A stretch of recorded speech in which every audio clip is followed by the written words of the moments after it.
감사합니다. 우리 옆 사람을 축복하면서 인사하겠습니다. 예수 잘 믿읍시다.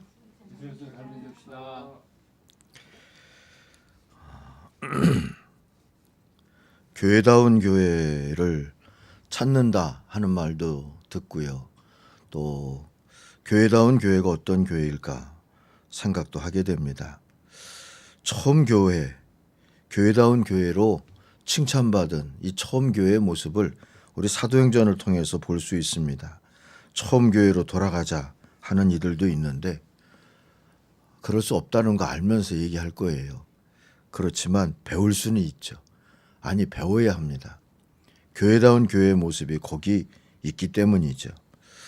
사도행전의 처음 교회를 통하여서 교회다운 교회의 모습 오늘 우리 마음에 담고 또 그렇게 그리고 상상하고 기도하고 그리로 나아갈 수 있게 되기를 바랍니다. 첫 번째로 교회다운 교회의 모습은 마음과 뜻이 예수로 통하는 겁니다. 오늘 32절 보니까 믿는 무리가 한 마음과 한 뜻이 됐다. 그렇게 가르쳐주고 있지 않습니까? 사람마다 다 다른데 어떻게 이렇게 될 수 있었을까? 사람은 다 다르죠. 생긴 것도 다르지만 마음과 뜻은 더 다릅니다. 모든 공동체와 인간관계는 이 다름을 어떻게 다루느냐에 따라서 싸움과 다툼으로 번져가기도 하고 균형과 조화의 시너지를 얻을 수도 있습니다. 만약에 다름으로 인해서 싸움과 다툼이 생기면 공동체 전체가 다 괴로워지는 거죠. 그리고 기쁨과 자발성의 에너지는 빠져나갑니다. 특히 교회가 그리 되면 교회의 존재 이유인 하나님께 영광을 돌린다. 땅끝까지 주의 복음을 전한다. 이 비전에 큰 장애를 만날 수밖에 없는 겁니다. 며칠 전에 저희 가정에 결혼 36주년 기념일이 지나갔어요. 겸사겸사해서 한 2, 3일 어디 좀 다녀올까 아내하고 의논을 하다가 서로 기분이 상했어요. 마음과 뜻이 안 맞아서 그렇게 됐어요. 자칫했으면 둘 다 에이 가지마 때려쳐 그럴 뻔했는데 겨우 진정했어요. 36년을 같이 살아도 마음과 뜻은 결코 똑같아지지 않아요. 그 다름을 어떻게 해결해 나가고 감당해 나가느냐, 그 부분에 있어서 지혜가 필요하고 성숙이 필요하고 인내가 필요하고 그런 것 같아요. 사랑하는 성도 여러분, 우리도 일단은 다 다르다는 걸 인정해야 합니다. 그것은 맞고 틀리고의 문제가 아니지요.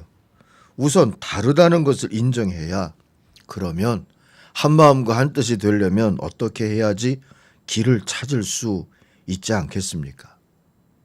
그 전에 적절한 길을 찾기보다 싸움으로 가는 경우를 짚어보십시다. 우리가 종종 빠지는 그 이유 말이죠. 첫 번째로 야고보 사도는 욕심 때문이라고 진단해 주죠. 야고보서 4장 1절에 이하에 이런 말씀 나오죠. 여러분은 무엇 때문에 서로 싸우고 분쟁을 일으킵니까? 여러분의 지체 안에서 갈등을 일으키는 욕정에서 나오는 것이 아닙니까? 여러분은 욕심을 내다가 얻지 못하면 살인도 하고 남을 시기 하다가 뜻을 이루지 못하면 싸우고 분쟁을 일으킵니다. 하고 말하죠. 친구 목사가 교회를 새로 부임을 했을 때 큰 강이 교회 가운데 이렇게 흘러가고 있는 그런 느낌이 들더라 하는 얘기를 해준 적이 있어요. 담임 목사가 몇 년 동안 비어있고 오래 분쟁했던 그런 교회였습니다. 그런데 사람들은 다리 놓을 생각은 안 하고 주일마다 입에 총을 물고 와서 서로 공격을 하더랍니다. 그들 중에 저도 좋다는 사람은 없고 모두가 이기는데 욕심을 내는 사람들 뿐이었다. 그 얘기를 해준 것을 기억을 합니다. 욕심의 본질은 내가 먼저예요.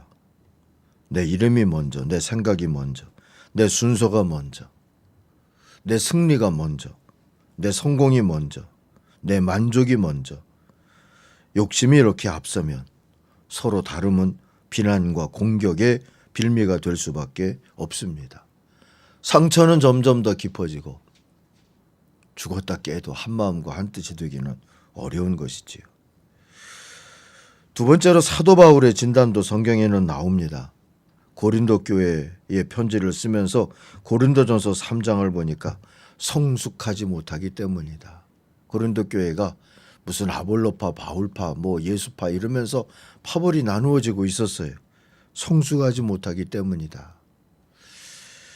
어린애 같음이 원인이다. 바울은 그렇게 진단해 주죠. 이게 교회를 교회답지 못하게 만드는 이유가 됩니다. 후안 카를로스 오르티즈 목사님이 성숙하지 못함에 대해서 지적해 주었던 이야기가 참 의미가 있습니다. 교회 안에는 만년 갓난아기 신자들이 많다는 겁니다. 그들은 수년간 꼬박꼬박 말씀을 듣지만 처음과 다를 바가 전혀 없는 신자들이라죠. 목사는 어제나 오늘이나 여전히 그들의 하나하나를 돌봐주어야 한답니다. 기저귀가 젖었는지 가끔 들춰봐야 하고 토닥토닥 파우더도 발라줘야 하고 우유가 뜨겁지 않은지 볼에 대봐야 하고. 주님은 성도를 십자가의 군병이라고 하셨지만 대부분의 교회는 군대라기보다는 차라리 신생아로 가득 찬 산부인과 병원처럼 보인다는 겁니다. 간혹 수적으로 증가하는 교회를 보면서 우리는 스스로 속는다죠. 그걸 성장이라고 생각하기 때문입니다.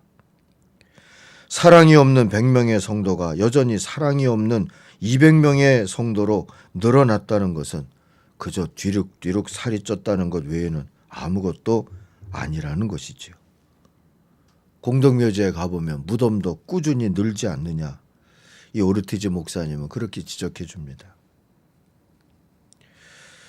여러분, 이런 진단을 놓고 보면, 그리고 오늘 예루살렘 교회를 보면 어찌하면 한마음과 한뜻으로 가는 길을 찾을 수 있을까? 그 답이 보일 것 같아요. 먼저는 욕심에 끌리지 말아야 되겠죠. 나도 먼저 너도 먼저 그게 아니라 그 다음엔 그리스도 예수의 뜻과 마음으로 서로 자라가면 되는 거 아니겠습니까? 마음과 뜻이 하나가 되었다는 것은 주님의 마음과 주님의 뜻으로 하나가 되었고, 그러기 위해서 나도 너도 아니라 주님의 마음, 주님의 뜻을 앞세웠다. 이런 뜻인 겁니다. 예루살렘의 교인들이 다 거룩한 성인들이었겠습니까? 성질과 성격이 하루아침에 다 온순하게 변했겠습니까? 아닐 겁니다. 성령의 충만, 그 성령의 다스림을 의지했고 그것에 순종했다. 그런 뜻이 될 수 있겠죠. 그래서 주님의 뜻과 주님의 마음으로 모두가 다 함께 바라보고 함께 나아갔다는 그런 의미입니다. 사도행전 6장에 가서 보면 이 사도행전의 처음 교회가 가난한 홀몸 어르신들 구제하는 건으로 갈등이 생겼다 하는 얘기가 나옵니다. 내버려 두면 교회 안에 시브리파 헬라파로 분열할 수도 있었을 그런 위기였습니다. 사도들과 성도들은 이쪽 저쪽이 옳다 그르다 조정하려고 하기보다 합리적으로 중도적인 길을 찾으려 하기보다 어떤 제도를 만들려고 하기보다 주님의 뜻과 주님의 마음을 물었습니다. 그래서 일꾼을 세워서 다시 평화를 찾았죠. 빠릿빠릿한 사람, 계산 잘하는 사람, 아이디어 풍성한 사람, 부지런한 사람, 부자, 경험 많은 사람을 찾은 게 아니라 지혜와 성령이 충만한 사람을 세웠어요. 그게 무슨 뜻이겠습니까? 주님의 뜻에 순종할 줄 아는 사람, 주님의 뜻을 먼저 찾고 묻고 순종하려고 하는 사람들을 세웠다 하는 뜻입니다. 그렇게 주님의 뜻을 향하여서 하나로 나아가니까 교회 안에는 평화가 찾아왔고 말씀도 구제도 기쁨도 더 풍성해졌다.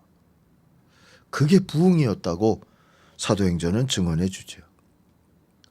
조이 선교회라고 들어보셨죠? 저희 교회 안에도 조이 찬양팀이 있는데 이 조이가 몇 가지 단어에 그 앞에 글자를 딴 말이랍니다. 우리말로는 그저 기쁨인데 이 기쁨이 어떻게 오느냐? 영어 단어로 보면 J, O, Y 이렇게 돼 있잖아요. 지저스 곧 예수가 먼저, 아덜스 다른 사람들이 두 번째, 유 곧 우리들이죠. 우리가 세 번째. 이걸 합쳐놓으니까 그게 기쁨이 되더라 하는 해석입니다. 우리 그리스도인 공동체에 예수 믿는 사람들의 가정 안에 있는 기쁨은 바로 이 원리가 작용해야 이루어지는 거죠. 믿음은 그렇게 사는 겁니다. 그리고 그렇게 사는 것이 영적 성숙이고 우리가 욕심에서 벗어나는 방법이기도 합니다. 예수가 먼저, 다른 사람들은 두 번째, 나는 세 번째. 여러분, 내가 늘 첫째 자리를 차지하면 기쁠 것 같죠? 미성숙하면 그렇습니다. 그러나 영적으로 성숙한 사람들이라면 세 번째 자리에서 기뻐합니다. 넘버 3에서 기쁨을 찾는다고요. 그렇게 사십시다. 주님의 기쁨이 첫째, 다른 이들의 기쁨이 둘째, 그리고 나는 늘 세 번째. 이렇게 생각하고 이렇게 사는 게 습관처럼 되기까지 계속 기도하고 연습하십시다. 교회다운 교회가 되어지는 지름길이 됩니다. 두 번째로 이 사도행전의 교회는 예수의 마음과 예수의 뜻으로 하나가 되었을 뿐 아니라 교회다운 교회 되기 위하여서 먼저 하는 사람이 있었다. 이렇게 오늘 말씀이 증언해 주죠. 36절 이하에 보면 그런 사람이 바나바였다. 이렇게 가르쳐 줍니다. 원래 이름은 요셉이에요. 레위지파 사람이라고 소개가 되죠.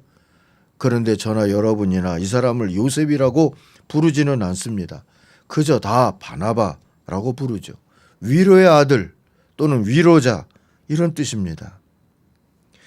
이 레위지파 요셉을 보면서 사람들은 저렇게 살면 되겠구나. 우리에게도 저런 분이 있구나 하고 위로를 받았다는 뜻이 아니겠습니까? 지금도 그렇지만 그 시절 예루살렘에서도 빈부에 차는 큰 다름 중에 다름이었습니다. 사실 이게 갈등의 요인이 될 수가 있었죠. 잦은 모임과 식사 그리고 성찬과 애찬을 진행하려면 누군가의 헌신이 필요하지 않았겠습니까? 그러다 보면 부자는 많은 물질로 섬길 수 있지만 가난한 자는 그럴 수 없었을 테고요. 그런데 부자들이 이거 다 내가 섬긴 거야 하면서 좋은 자리 자기가 차지하고 모인 자리에서도 많이 먹고 그러고자 한다면 가난한 자들은 주눅들지 않겠습니까? 그건 교회가 아니지요. 주식회사도 그렇지 않을 때가 있잖아요. 시장바닥도 그렇지 않을 때가 있습니다. 그런데 교회가 그리 돼버리면 교회다운 다름, 곧 거룩함을 잃어버리는 것 아니겠습니까? 이 큰 다름의 문제를 어떻게 해결했다고요? 교회가 제도와 규칙을 만들어서 해결한 것이 아니라 먼저 헌신하는 사람이 나와서 이 문제가 해결되었다 하고 깨우쳐 줍니다. 요셉이 먼저 나선 겁니다. 밭을 팔아서 필요한 재정을 준비를 했습니다. 그리고 그것을 사도들의 앞에 놓았다 했습니다. 내가 드립니다. 내 것입니다. 그러지 아니하고 하나님의 것으로 공동체의 것으로 삼아서 섬겼다는 뜻입니다. 그래서 사람들이 위로를 받은 겁니다. 이렇게 바나바로 사는 요셉과 같은 사람들이 많은 교회 공동체라면 오늘도 위로와 은혜는 날마다 충만하지 않겠습니까? 천국의 기쁨도 천국의 능력도 나타나리라 믿습니다. 지옥에서는 긴 젓가락으로 자기 자신만 먹으려고 하니까 늘 굶주린답니다. 천국에서는 서로 먹여주니까 누구나 다 배불리 먹일 수 있다. 이런 얘기가 있죠. 다들 그렇겠구나. 이해할 수 있어요. 알 수 있어요. 상상할 수 있어요. 그렇지만 이해하고 알고 상상하는 것만으로 천국이 곧 되지는 않습니다. 누군가는 먼저 해야죠. 다 긴 젓가락 잡고 자기 입을 향하여서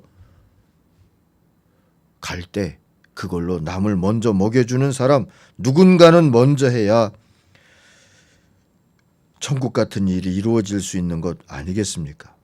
그렇게 먼저 하는 자가 먼저 기쁨도 얻고 먼저 위로도 얻고 먼저 천국도 경험하게 될 줄로 믿습니다. 사도행전을 읽다 보니까 11장에 가서 보면 예수를 만나서 뒤집힌 사람 바울이 예루살렘 교회에 나타나는 모습이 나와요. 다들 그를 믿지 못하겠다 그랬는데 그때도 그를 사도들에게 교회 앞에 데리고 가서 소개하고 그에게 일어난 일을 설명해 주고 이 사람이 진짜 변한 거라고 보증해 주었던 사람이 있어요. 바로 바나바였던 요셉입니다. 이 바나바 요셉은 안디옥 교회에도 바울을 데리고 가서 목회자로 사역을 하게도 했고요.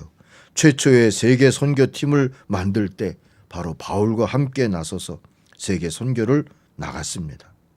그는 늘 먼저 순종하고 먼저 섬기고 먼저 희생하고 먼저 인내했던 사람입니다. 그리고 그걸 생색내지 않은 사람이었어요. 성령의 감동을 쫓아서 성숙한 사람. 저도 여러분도 다 이런 바나바와 같은 사람이 되기를 바랍니다. 그가 있어서 예루살렘 교회는 교회다워진 겁니다. 바울도 목회자다워진 것이고 선교도 선교다워진 것 아니겠습니까? 누군가는 먼저 하는 사람이 있어야 합니다. 우리 교회에서는 누가 먼저 하시겠습니까? 세 번째로 교회가 교회다워지려면 주님은 살아계신다, 우리와 함께 하신다, 지금도 일하신다 하는 복음이 계속 선포돼야 합니다. 그리고 그것에 귀를 기울여야 합니다. 오늘 33절에서 보니까 부활하신 주님을 증언했는데 이 공동체 안에 많은 무리가 그 증언을 들으면서 큰 은혜를 받았다 하지 않습니까? 이 말이 그런 의미예요. 현실적인 어려움과 아픔과 문제들, 갈등의 요인들, 다름들이 늘 노출될 수 있는 일들이 있었지만 그럼에도 불구하고 주님은 살아계시니까, 함께 하시니까, 일하시니까 우리가 주님을 쫓을 뿐 아니라 의지하고 나머지는 맡기자. 이게 되었다는 뜻이에요. 이렇게 교회가 복음을 선포하고 증언하는 일을 농부가 씨를 뿌리는 일과 같다고 예수님은 마가복음 4장에서 말씀해 주신 바가 있죠. 우리가 알고 있는 씨 뿌리는 자의 비유가 그겁니다. 그런데 그 비유를 보면 그 씨가 다 옥토에 떨어지는 것은 아니라 했어요. 어떤 씨는 길가에도 떨어지고 어떤 씨는 돌밭에도 어떤 씨는 가시덤불에도 떨어집니다. 이 말씀에 대한 예수님의 해설을 기억하시죠? 마가복음 4장 14절 이해합니다. 씨 뿌리는 사람이 뿌린 씨가 길바닥에 떨어져 새가 먹었다 하는 것은 주의 말씀을 듣지만 날쌔게 달려드는 사탄에게 그것을 빼앗겨 버리는 사람들을 두고 하는 말이다. 씨를 빼앗겼다. 말씀을 빼앗겼다. 결국은 결실의 기쁨을 빼앗기는 겁니다. 기쁨 도둑놈 사탄을 만났기 때문이죠. 돌짝밭이나 가시덤불에 떨어진 씨도 그 운명이 비슷해서 다들 결실까지 가지 못한다 했어요. 이들도 추수의 기쁨을 모르는 자들이 되는 겁니다. 가장 뚜렷한 증세는 의심과 염려에 쌓이는 거예요. 의심은 그냥 의심이고 믿지 못하는 거죠. 일어나지 않는 일에 대해서 부정적으로 집착하는 것을 또 염려라고 합니다. 오늘 말씀에서 보았던 아나니아가 그런 케이스 아니겠습니까? 그는 요셉이 앞장선 걸 보면서 자기도 위로를 받았겠죠. 나도 해야지 했을 겁니다. 그것이 시기심으로 이어졌어요. 미성숙했기 때문에 그럴 수 있다 싶기도 합니다. 어쨌든 자기도 밭을 팔았지만 염려가 생긴 거예요. 의심이 생긴 겁니다. 나는 어떻게 살지? 이렇게 하고도 살 수 있을까? 아나니아는 살아계시고 함께하시고 일하시는 주님께 맡기고 기도하기보다 그저 부인과 함께 염려하다가 걱정하다가 아예 넘어져 버렸어요. 주님도 속이고 교회도 속이고 자신도 다 속이려 했습니다. 그의 속에 말씀은 있지 않았어요. 사탄의 기쁨 도둑질, 천국 도둑질에 속절없이 당하고 만 것입니다. 이렇게 처음 교회는 천국의 기쁨과 위로를 알았고 천국에 대한 비전과 상상력도 가졌지만 그렇다고 다들 완벽하지는 않았어요. 완벽한 사람들만의 모임일 수도 없었습니다. 여러분, 세상을 사는 동안에 그런 결핍은 우리의 숙명과도 같은 것이지요. 그런데 그런 아나니아는 하나님이 다루셨다 하는 게 오늘 말씀에서 우리가 보는 거예요. 교회가 그 아나니아를 심판하고 정죄하는 일로 허둥대지 않았어요. 이걸로도 주의 교회는 예수를 죽이고 사도들을 박해하는 것으로 유대 공동체를 지켜가고자 애썼던 그 유대 공동체와 다른 길을 걷는다는 것을 분명히 했습니다. 그들은 아나니아를 해결하거나 아나니아의 문제를 없는 것으로 치부하거나 그러기보다 그저 여전히 주님은 살아계신다, 함께 하신다, 일하신다 계속 믿었고 계속 증언했고 거기서 은혜를 받았고 그러면서 살았습니다. 결국 옥토에 떨어진 이 증언과 복음이 교회를 든든하게 했고 교회답게 했고 부흥케 했습니다. 사랑하는 성도 여러분, 기쁨 도둑놈은 지금도 설치고 있죠. 그래서 멀쩡한 공동체와 지체들에게도 종종 염려가 생기고 의심이 생기고 시기심과 경쟁심이 생기고 불안과 두려움이 찾아옵니다. 그래서 넘어지는 일도 생깁니다.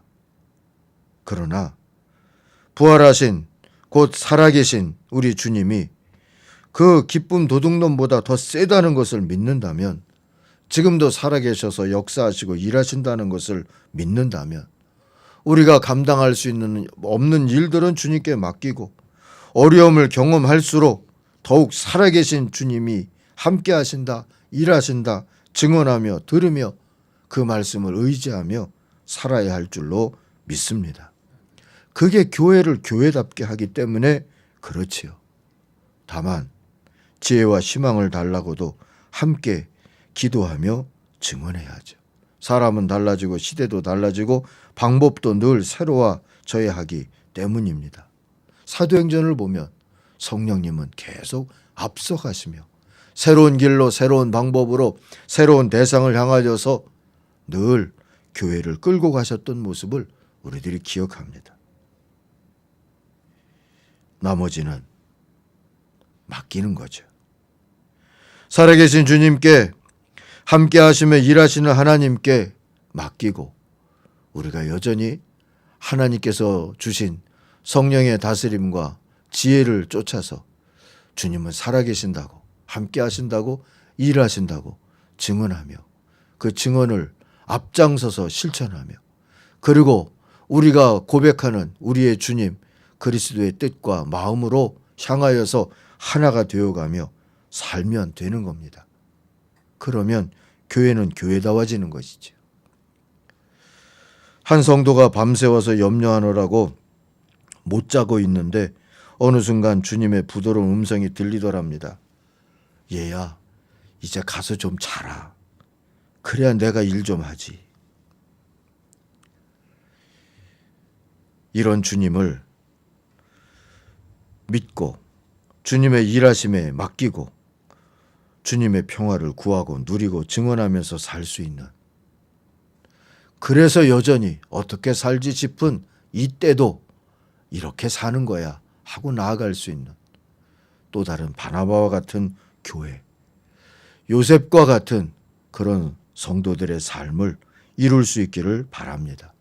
그리해서 교회다운 교회 이루면서 그것이 빛이 되고 세상에 소금 되는 모습으로 여전히 살아계시고 우리와 함께 하시고 일하시는 우리 주님을 가리킬 수 있는 그런 이정표와 같은 교회 되기를 주의 이름으로 축원합니다.